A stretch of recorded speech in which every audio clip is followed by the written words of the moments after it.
नमस्कार बच्चों, राज्य शिक्षा शोध एवं प्रशिक्षण परिषद बिहार पटना में आप सभी का स्वागत है। बच्चों, हम लोग कक्षा 10वीं के विज्ञान के अंतर्गत प्राकृतिक संसाधनों का प्रबंधन पढ़ रहे हैं। यह एक महत्वपूर्ण चैप्टर है।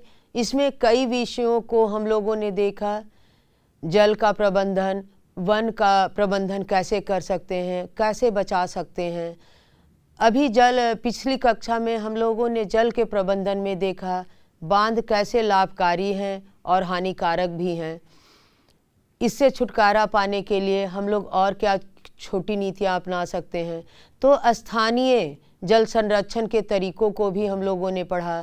चैक डैम के बारे में जाना कि कैसे बड़े बांध का छोटा रूप है चेक डैम। चेक डैम जल के संरक्षण में एक महत्वपूर्ण योगदान दे सकता है और इसे ज़्यादा से ज़्यादा अपनाया जा सकता है जहाँ कहीं भी संभव हो।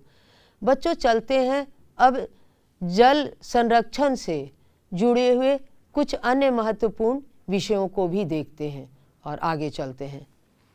जल संभर प्रबंधन। जल संभर प्रबंधन क्या है? जल संभर प्रबंधन में मिट्टी एवं जल संरक्षण पर जोर दिया जाता है, यानी जल एवं मिट्टी के संरक्षण को जल संभर प्रबंधन कहते हैं, जिससे कि जैव मात्रा उत्पादन में वृद्धि हो सके। क्योंकि जल भी तभी बचेगा जब मिट्टी है, और मिट्टी कैसे बचेगी? जब जीव और पौधे रहेंगे। इसका मुख्य उद्देश्य भूमि एवं प्राथमिक स्रोतों का विकास, द्वितीयक संसाधन पौधे एवं जंतुओं का उत्पादन इस प्रकार करना जिससे पारिस्थितिक असंतुलन पैदा ना हो। यानी जल संभर प्रबंधन में सबका विकास हो और पारिस्थितिक संतुलन बना रहे, इस पर जोर दिया गया। यानी जल, मिट्टी, पौधा, और ये तीनों रहेंगे तो वायु शुद्ध हो ही जाएगा। पौधे रहेंगे तो वायु खुद ब खुद स्वतः शुद्ध रहेंगे। तो इसे जल संभर प्रबंधन कहते हैं। चलिए अब आगे देखते हैं। जल प्रदूषण का कारण क्या क्या है? जलाशयों में उद्योगों का कचरा डालना। उद्योग धंधे ज़्यादातर क्या है, नदियों के किनारे हैं या झीलों के किनारे हैं, तो वहाँ उद्योग धंधों का सीधे कचरा बिना ट्रीटमेंट के सीधे बहाना। जलाशयों के नज़दीक कपड़े धोना या मलमूत्र डालना या त्याग करना हो सकता है। जलाशय आपको हो गए तालाब, झील, आहर, पैन, ये सब आपके जलाशय हो गए। तो वहाँ अगर कपड़े उसमें धोते हैं और मलमूत्र का त्याग करते हैं तो इससे भी प्रदूषित होता है। जलाशय में अवांछित पदार्थ का डालना। हम लोग आए दिन हर पूजा के बाद नदियों में जो प्रवाहित करते हैं या आए दिन कुछ न कुछ जा कर के हम डालते रहते हैं, उससे भी वो गंदे होते हैं। नदियों में मरे हुए जीवों को बहाना। नदियों में मरे हुए जीवों को जलाने की बजाय जो बहा दिया जाता है और सड़ गल के वो नदियों के पानी को खराब करते हैं, प्रदूषित करते हैं और पीने लायक नहीं रह जाता है। अब मनुष्य के क्या क्रियाकलाप है? मनुष्य क्या क्या करता है जिसके कारण जल प्रदूषित होता है? तो उसमें भी करीब करीब हमारे जो ऊपर के कारण है वही कुछ कुछ आ जाएंगे। जैसे ऊपर में भी हम लोगों ने पढ़ा था कि घर एवं कारखानों द्वारा छोड़ा गया विषैला एवं रसायन युक्त पानी। घरों से, जैसे हमारे घरों से नालियों के पानी और पैखाने के पानी दोनों जो मिलके, जिसको कि ग्रे वाटर कहते हैं, अगर सीधे उसे छोड़ा गया तो वो जलाशयों को प्रदूषित करते हैं। कृषि कार्य में उपयोग होने वाले पीड़कनाशी या उर्वरक आदि का जलाशयों में मिल जाना। जब भी कृषि कार्य में हम ऐसे रासायनिक पीड़कनाशी या रासायनिक खाद का जब प्रयोग करते हैं तो वर्षा के जल के साथ मिल करके वह आसपास के जलाशयों में जाते हैं और उसे प्रदूषित करते हैं। हम लोगों ने पहले भी पढ़ा और जाना कि नदियों में मरे हुए जीवों को प्रवाहित करना भी जल प्रदूषण का एक बड़ा कारण है। तो बच्चों, जल प्रदूषण का तो ये कारण हम लोगों ने देखा। कैसे सुरक्षित रह सकते हैं इसे पहले ही देखा। अब इन प्रदूषण, सिर्फ यहाँ जो प्रदूषण का कारण है, अगर उसको ट्रीटमेंट के बाद नदियों में डाला गया तो हमारे जलाशय सुरक्षित रह सकते हैं। तो ऐसे ट्रीटमेंट प्लांट लगे हुए भी हैं, हम लोगों ने पूर्व में पढ़ा भी है। तो ऐसे ट्रीटमेंट प्लांट जगह जगह लगे हुए हैं। सरकार का भी जोर है, अब नदियाँ गंदी हो गई हैं तो उसे शुद्ध रखा जाए, ऐसी कई परियोजनाएं भी चल रही हैं। चलिए अब आगे देखते हैं अन्य संसाधन को। बच्चों, अन्य संसाधन में एक महत्वपूर्ण संसाधन है कोयला और पेट्रोलियम। इसे जीवाश्म ईंधन भी कहते हैं। अब आप लोग जीवाश्म का मतलब समझते हैं बच्चों? जीवाश्म मतलब उसे कहते हैं जिसे बनने में पृथ्वी में के अंदर हजारों साल पहले पेड़ पौधे या जीव जंतु दब गए हों और हजारों साल बाद ये एक दाब और ताप के कारण ईंधन में परिवर्तित होते हैं, उसे जीवाश्म ईंधन कहते हैं। ऐसे बहुत सारे जीवाश्म पत्थरों के बीच जब दब के मर जाते हैं तो उनकी संरचनाएं मिलती हैं। तो ऐसे बहुत सारे जीव मिले हैं जो अब मौजूद नहीं है, पर उनके जीवाश्म मिले हैं। तो हजारों साल पहले पत्थरों और ज़मीन के नीचे दफन के कारण, दबने के कारण जो बनते हैं उसे जीवाश्म ईंधन, जीवाश्म कहते हैं। और जिस जीवाश्म से हम ईंधन प्राप्त करते हैं वो जीवाश्म ईंधन हो गया। तो यही जीवाश्म ईंधन है कोयला और पेट्रोलियम। कहा जाता है कि कोयला पेड़ों के दबने के कारण बने और सॉफ्ट पार्ट जो दब के बने उससे पेट्रोलियम प्राप्त हुआ। हम लोगों का जीवाश्म ईंधन अर्थात कोयला एवं पेट्रोलियम अभी के समय में ऊर्जा के प्रमुख स्रोत हैं। औद्योगिक क्रांति के समय हम उत्तरोत्तर अधिक ऊर्जा की खपत कर रहे हैं। जब तक कि उद्योग धंधे नहीं थे, इसीलिए कहा गया कि औद्योगिक क्रांति के बाद क्या हुआ, उद्योग धंधों का विकास हुआ। नदियों के कारण नदियों के आसपास बहुत सारे उद्योग लगे, तो उद्योग लगने में क्या हुआ, ऊर्जा की खपत बढ़ गई, यानी जीवाश्म ईंधन का खपत बढ़ गया। इस ऊर्जा का प्रयोग हम दैनिक ऊर्जा आवश्यकता की पूर्ति तथा जीवनोपयोगी पदार्थ के उत्पादन हेतु कर रहे हैं। हम लोग इस ऊर्जा जीवाश्म ईंधन का उपयोग जैसे कोयला है खाना बनाने के लिए कर रहे हैं, इलेक्ट्रिसिटी के उत्पादन के लिए कर रहे हैं। पेट्रोलियम का उपयोग हम आए दिन देख रहे हैं कि पेट्रोलियम से पेट्रोल और डीजल निकाल करके हम अपने वाहनों को चलाने में उपयोग कर रहे हैं। ऊर्जा संबंधी आवश्यकता हमें कोयला और पेट्रोल से प्राप्त होता है। ये ऊर्जा हमें कहाँ से मिलती है, तो ज़्यादातर पेट्रोल और पेट्रोलियम प्रोडक्ट से मिलती है। आज भी जानते हैं बच्चों, हम लोग अपनी ऊर्जा के खपत के लिए कितने प्रतिशत इन दोनों जीवाश्म ईंधन पर निर्भर हैं? 70% निर्भर हैं। आज भी हम अपनी ऊर्जा खपत का 70% हिस्सा कोयला और पेट्रोलियम पर निर्भर हैं, यानी इस पे ही डिपेंड करते हैं। 30% जो है हम अन्य स्रोतों पर निर्भर हैं, जैसे पवन ऊर्जा है और क्या ऊर्जा है, पवन चक्की है। अभी हम लोगों ने पढ़ा था ना, डैम से जल से ऊर्जा का उत्पादन करते हैं, सोलर प्लेट के द्वारा, सोलर एनर्जी के द्वारा ऊर्जा का उत्पादन करते हैं। तो ये सब अभी 30% के ही अंतर्गत आते हैं। 70% अभी भी हम लोग कोयला और पेट्रोलियम पर निर्भर करते हैं। आगे अब बढ़ते हैं बच्चों। कोयला और पेट्रोलियम का हमने बताया भी कि कोयला और पेट्रोलियम जीवाश्म ईंधन है। और ये क्या है, रिन्यूएबल एनर्जी है कि नॉन रिन्यूएबल एनर्जी है? ये फिर से बनाया जा सकता है, रिन्यूएबल तो है, पर ये से कह सकते रिन्यूएबल तो नहीं आएगा, नॉन रिन्यूएबल एनर्जी है, क्योंकि ये काफ़ी समय, हजारों साल अगर आज के समय में भी दबेंगे पेड़ पौधे और जीव जंतु तो हजारों साल बाद मिलेंगे, और वैसा संभव नहीं है। तो इसलिए आने वाले दिनों में ये ऊर्जा ख़त्म होने के कगार पे है। ऐसा माना जा रहा है कि 100-150 सालों में ये ऊर्जा समाप्त हो जाएगी। तो इसलिए इसका संरक्षण आवश्यक है। अब इसका संरक्षण हम लोग कैसे करेंगे? तो पहला है कि जैव मात्रा के ये अपघटन, पेट्रोलियम एवं कोयला लाखों वर्ष पूर्व जीवों की जैव मात्रा के अपघटन से प्राप्त होते हैं।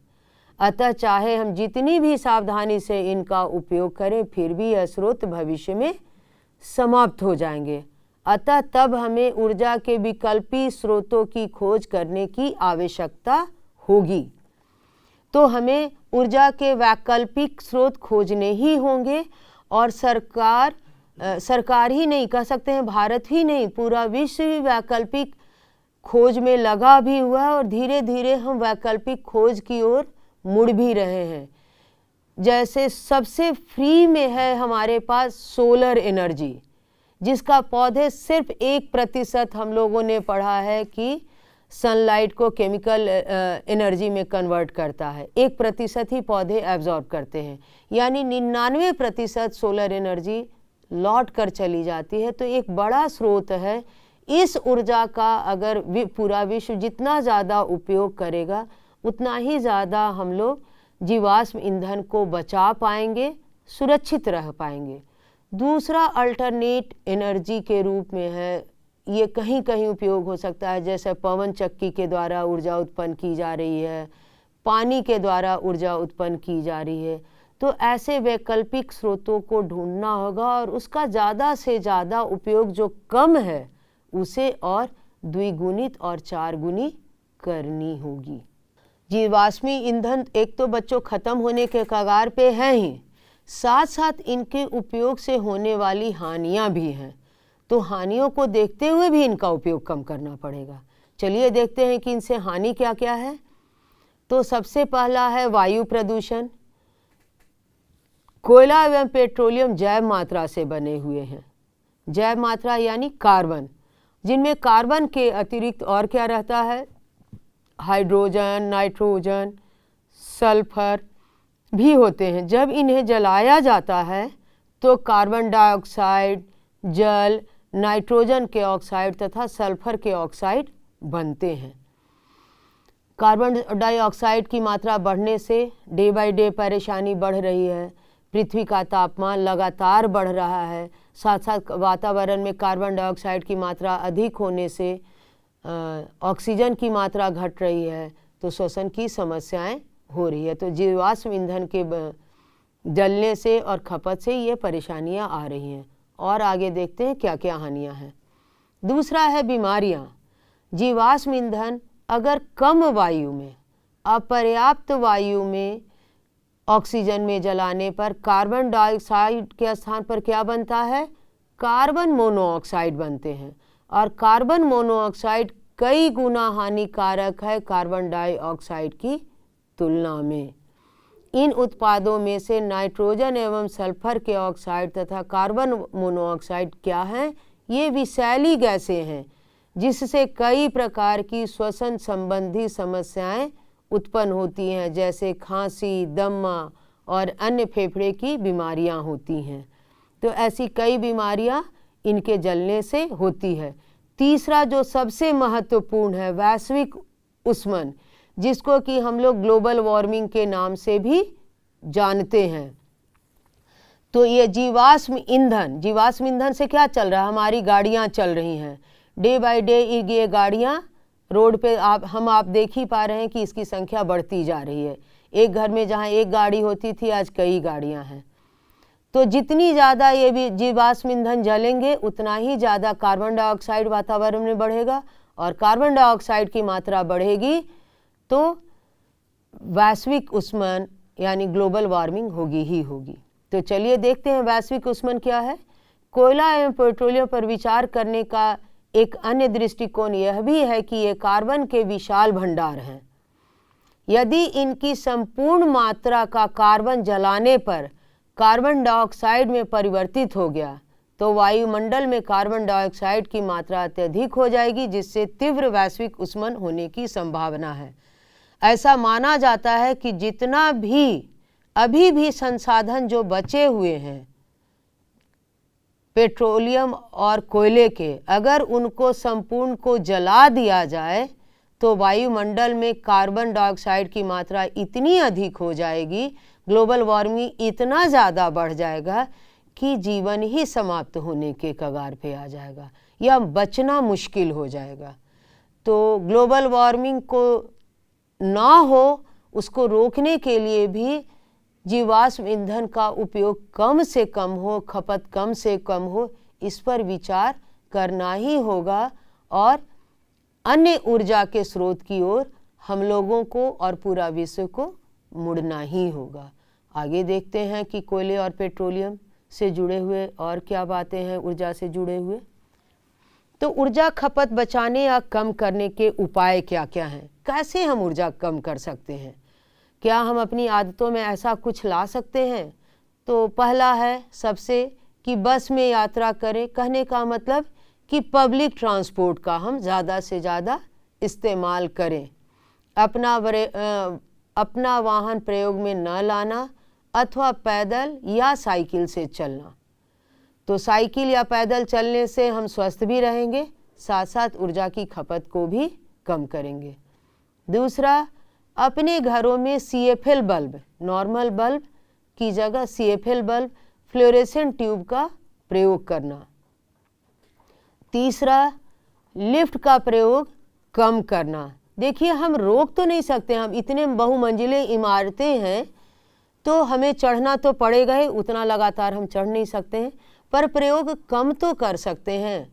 10 पीस 3 फ्लोर अगर हम नीचे उतर के सकते हैं तो उतरें, यानी कम से कम उपयोग करना, अथवा सीढ़ियों का उपयोग करना। चौथा है सर्दी में एक अतिरिक्त स्वेटर पहनना अथवा हीटर या सिगड़ी का प्रयोग कम करना, यानी हीटर जलाकर सेकने के बजाय अच्छा है कि एक और ज़्यादा स्वेटर हम पहन लें और ठंड से बचें, खुद को सुरक्षित भी रखें। इस तरीके से हीटर और सिगड़ी का उपयोग कम करके भी ऊर्जा का प्रयोग हम कम करेंगे तो निश्चित है वातावरण में कार्बन डाइऑक्साइड की मात्रा घटेगी, क्योंकि कोई भी चीज़ को हम जलाते हैं तो ऑक्सीजन वो लेता है और कार्बन डाइऑक्साइड छोड़ता है। तो ऐसे कुछ अपनी आदतों में सुधार ला करके हम लोग ऊर्जा की खपत को कम कर सकते हैं। आगे देखते हैं। और बच्चों, ये तो पूरा हम लोगों ने प्राकृतिक संसाधन को पढ़ लिया। बच्चों, यहाँ तो पूरा चैप्टर हम लोगों ने देख लिया, जल, वन, ऊर्जा सबको। अब अगर आप लोगों ने इस चैप्टर को अभी तक ध्यान से पढ़ा और सुना होगा, घर में भी अभ्यास किया होगा, तो ऐसे कुछ अभ्यास हम लोग करते हैं और कोशिश करते हैं इन प्रश्नों के उत्तर देने का। चलिए देखते हैं प्रश्नों को। पहला प्रश्न है, अपने घर को पर्यावरण मित्र बनाने के लिए आप उसमें कौन कौन से परिवर्तन सुझा सकते हैं। तो बच्चों, क्या आप बता सकते हैं कि अपने घर को कैसे पर्यावरण मित्र बनाइएगा और ऐसा क्या क्या करिएगा कि जिससे आपका घर एक इको फ्रेंडली घर बन सके। तो क्या क्या कर सकते हैं। एक तो अभी हम लोगों ने पढ़ा कि CFL बल्ब का इस्तेमाल करेंगे, फ्लोरेसेंट ट्यूब लगाएंगे, संभव हो तो अपने घर की छत पर हम लोग क्या करेंगे, सोलर पैनल लगा सकते हैं और सोलर बिजली इस्तेमाल कर सकते हैं। तो बिजली की खपत को, क्योंकि हम लोगों को पता है कि बिजली ज़्यादातर किससे उत्पन्न होता है, कोयले से उत्पन्न होता है, थर्मल पावर से बनता है। और क्या कर सकते हैं, अपने घर के नल को आवश्यकता अनुसार बंद रखेंगे, समय पड़ने पर ही खोलेंगे। तो ऐसी कुछ आदतों का उपयोग करके हम ला करके आप अपने घर को पर्यावरण मित्र इको फ्रेंडली घर बना सकते हैं। क्या आप अपने विद्यालय में कुछ परिवर्तन सुझा सकते हैं जिनसे इसे पर्यानुकूलित बनाया जा सके। तो आपको लगता है कि हम लोग अपने विद्यालय को बना सकते हैं कुछ परिवर्तन ला करके। तो बच्चों, आप लोगों को याद होगा कि जब मैंने प्राकृतिक संसाधन का प्रबंधन पढ़ाया था तो शुरू में ही मैंने कई R की बात की थी। तो 3R या 5R का उपयोग करके हम लोग अपने विद्यालय को पर्यावरण युक्त बना सकते हैं, इको फ्रेंडली विद्यालय भी बना सकते हैं। विद्यालय से निकलने वाले वेस्ट मटेरियल जैसे टूटे हुए बेंच, इन सब से भी बहुत कुछ बना करके हम लोग पढ़ने की भी सामग्री तैयार कर सकते हैं, TLM बना सकते हैं।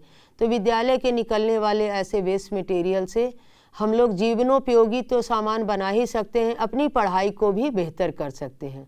तो 3R के या 5R के उपयोग से हम लोग अपने विद्यालय को पर्यावरण युक्त विद्यालय बना सकते हैं। इस अध्याय में हमने देखा कि जब हम वन एवं वन्य जंतुओं की बात करते हैं तो 4 मुख्य दावेदार सामने आते हैं। इनमें से किसे वन उत्पाद प्रबंधन हेतु निर्णय लेने के अधिकार दिए जा सकते हैं, और आप ऐसा क्यों सोचते हैं?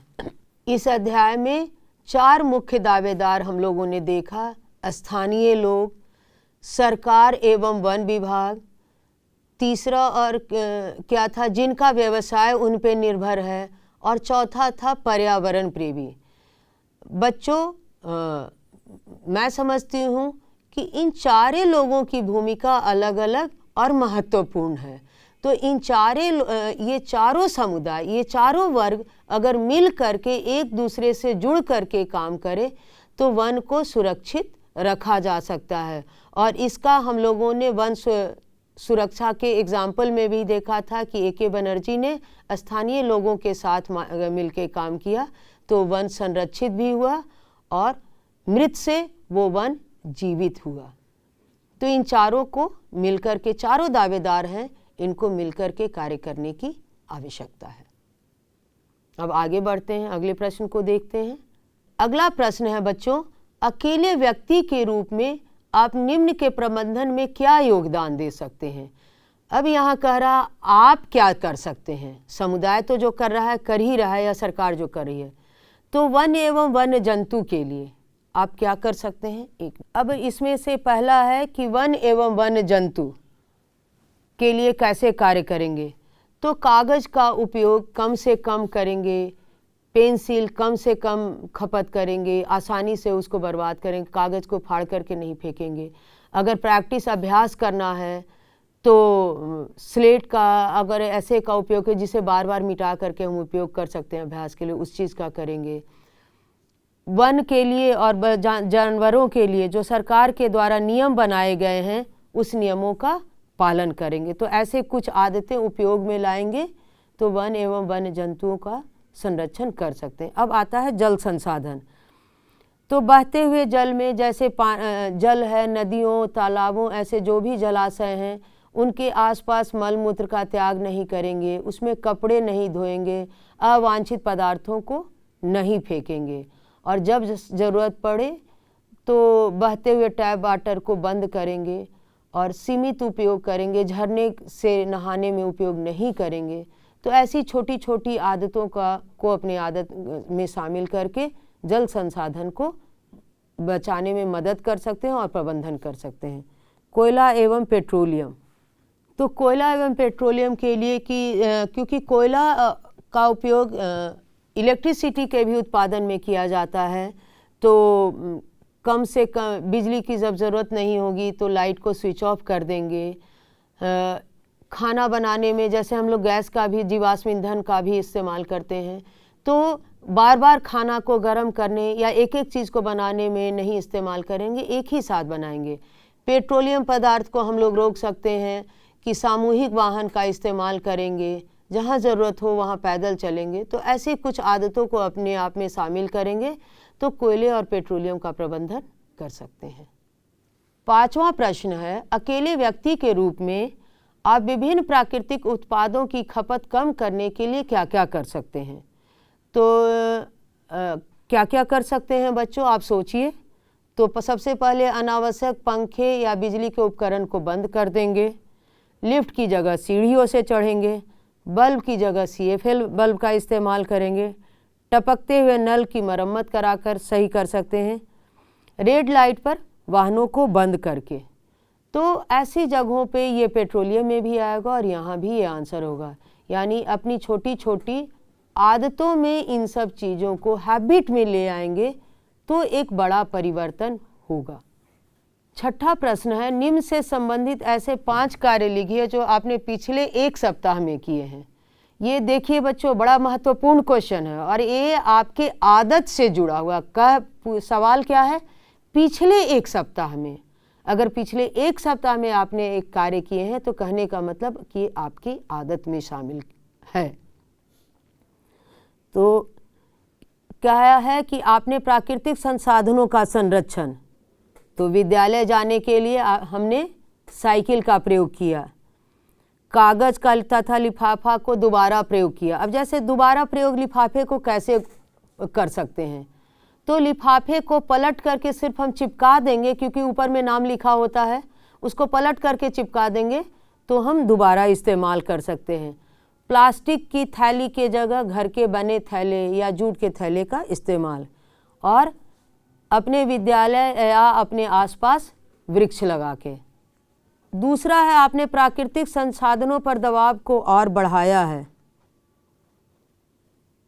अब बढ़ाया कैसे, यानी अब गर्मी का सीजन है तो ज़्यादा से ज़्यादा हीटर को जलाना, और क्या किया, अनावश्यक रूप से चल रहे बल्ब और पंखे को बंद नहीं किया। क्लासरूम से बाहर निकले तो पंखे और बल्ब को वैसे ही जलता हुआ छोड़कर चल दिए, जो अक्सर बच्चों के आपकी आदत। तो ऐसे जब आदत आप अपने आदत में शामिल करते हैं तो प्राकृतिक संसाधनों के संरक्षण में मदद नहीं करते हैं, जबकि आप दबाव बनाते हैं। तो आपकी अच्छी आदतों की भी चर्चा हुई इसी सवाल में, और आपकी बुरी आदतों की भी चर्चा हुई। अब किसे अपनाना है ये आपको तय करना पड़ेगा। बढ़ते हैं अगले सवाल की ओर। 7वां प्रश्न है बच्चों, देखिए, इस अध्याय में उठाई गई समस्याओं के आधार पर आपने अपनी जीवन शैली में क्या परिवर्तन लाना चाहेंगे, जिससे हमारे संसाधनों के संपोषण को प्रोत्साहन मिल सके। तो फिर वही है 3R या 5R को अपने ज़िंदगी में अपनाना। CFL बल्ब, CNG का ज़्यादा से ज़्यादा उपयोग, वाहन का कम से कम उपयोग, जानवरों की खाल, हड्डी या उनके दांतों से, हड्डी से बने हुए ऐसे सामानों का कम से कम उपयोग में लाना, क्योंकि जानवरों को अगर हम नष्ट करते हैं तो जैव विविधता नष्ट होती है। तो ऐसी कुछ आदतों को अगर हम शामिल कर लेंगे अपनी आदतों में तो हम संसाधन को सुरक्षित रख सकते हैं। तो बच्चों, ये कुछ प्रश्न थे, इतने ही प्रश्न नहीं, ऐसे बहुत सारे प्रश्न बन सकते हैं। मैंने यहाँ कोशिश की है कि हर से कुछ न कुछ प्रश्न लेकर के आपको बस आपके माइंड को इग्नीट कर सकूं और पूरे चैप्टर को रिकॉल कर सकूं।